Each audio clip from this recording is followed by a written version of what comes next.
итогам 3 раундов единогласным решением судей победу одержал Jonibek Johnny.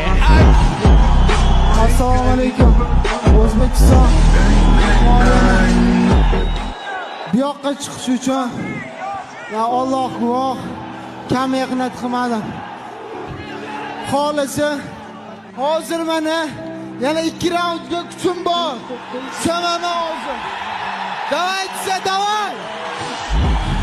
Bu yoqqa kelishga kam mehnat qilmadim lekin. Xolisi mana hozir